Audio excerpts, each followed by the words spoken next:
Hai, balik lagi di Asumsi Daily bareng dengan gue Auti. Kalian masih ingat gak sama Abu Bakar Ba'asyir? Kalau gue sih masih ingat karena beliau sering banget keluar masuk penjara. Nah, beliau ini terkenal karena kasus yang tadi itu tuh, kasus bom Bali tahun 2002 yang menewaskan 202 orang, yaitu 88 warga Australia, 38 warga Indonesia, 24 warga Inggris, 7 warga Amerika Serikat, 6 warga Jerman, dan 39 orang dari berbagai negara lain. Karena kedekatannya, beliau dianggap sebagai otak dari kasus bom Bali tahun 2002 ini dan divonis 2 tahun 6 bulan oleh Pengadilan Negeri Jakarta Selatan.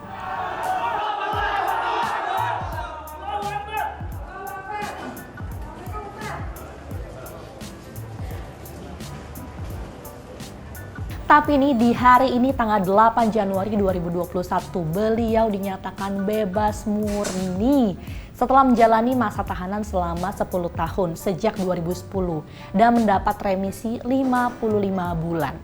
Sebelumnya Ba'asyir divonis selama 15 tahun oleh Majelis Pengadilan Negeri Jakarta Selatan sejak tahun 2011. Tapi sebenarnya siapa sih Abu Bakar Ba'asyir ini? Kenapa beliau sepertinya terlihat penting dalam gerakan-gerakan terorisme yang ada di Indonesia? Nah, sebagai gambaran awalnya, Abu Bakar Ba'asyir ini adalah seorang pendiri pesantren Al-Mu'imin di Ngeruki, Solo bersama dengan Abdullah Sungkar. Tahun 1983, Ba'asyir dan Abdullah Sungkar ditangkap atas kasus tuduhan menghasut orang untuk menolak asas tunggal Pancasila. Dan untuk kasus ini mereka divonis 9 tahun penjara. Tahun 1985, Abu Bakar Ba'asyir melarikan diri ke Malaysia. Selama tahun 1985 sampai 1999, beliau berdakwah di Malaysia dan Singapura.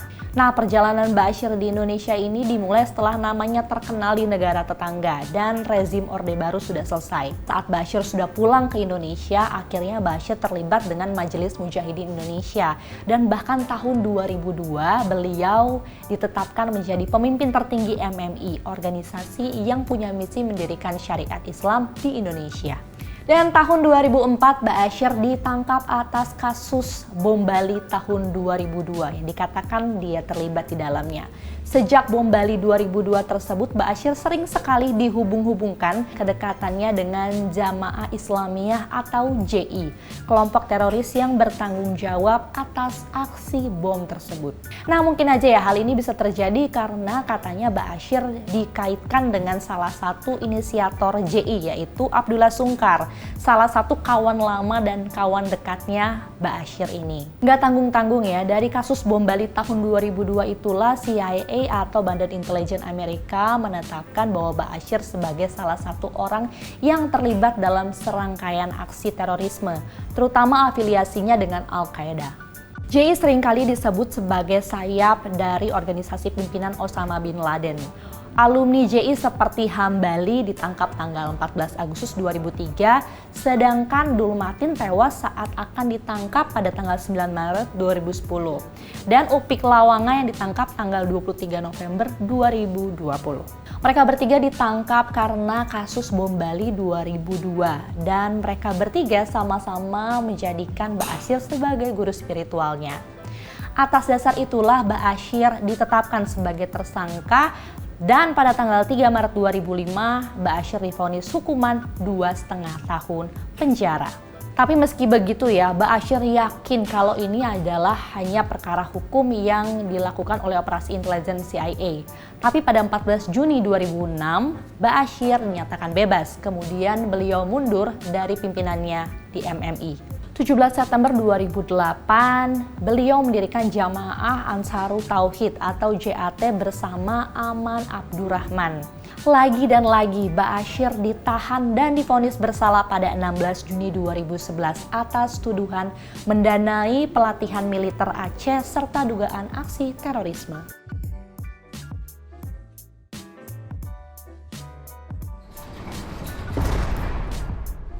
Mereka dikurung di Nusa Kambangan. Ba'asyir dihukum 15 tahun penjara, sedangkan Aman 9 tahun penjara. Ba'asyir akhirnya dipindahkan ke lapas khusus Gunung Sindur. Januari 2019, Abu Bakar Ba'asyir sempat akan dibebaskan oleh pemerintah lewat program bebas bersyarat dengan alasan kemanusiaan. Tapi rencana itu batal guys, karena Abu Bakar Ba'asyir nggak mau tanda tangan dokumen yang menyatakan bahwa beliau setia pada Pancasila dan NKRI. Padahal ini syarat pembebasannya loh. Terus setelah dipenjara dalam waktu yang lama, kira-kira masih ada nggak sih pengaruh Ba'asyir dalam jaringan terorisme di Indonesia? Apakah masih ada pengaruh? Masih, dalam sisi figur ketokohannya ya. Jadi dianggap sebagai simbol patron. Itu saja yang pertama. Yang saya kira perlu diwaspadai adalah adanya orang-orang atau kelompok teroris di luar ya, yang memanfaatkan pemberitaan pembebasan ABB ini untuk melakukan aksinya. Sekilas Ba'asyir ini kelihatannya seperti El Patron bagi jaringan teroris di Indonesia ya. Berbagai nama teroris yang pernah melakukan aksi di Indonesia pasti menghormati sosok Ba'asyir ini. Setelah Ba'asyir bebas, pihak kepolisian dan juga BNPT masih memiliki PR yang panjang soal deradikalisasi. Proses panjang inilah yang akan menentukan peran Ba'asyir dalam jaringan terorisme di Indonesia.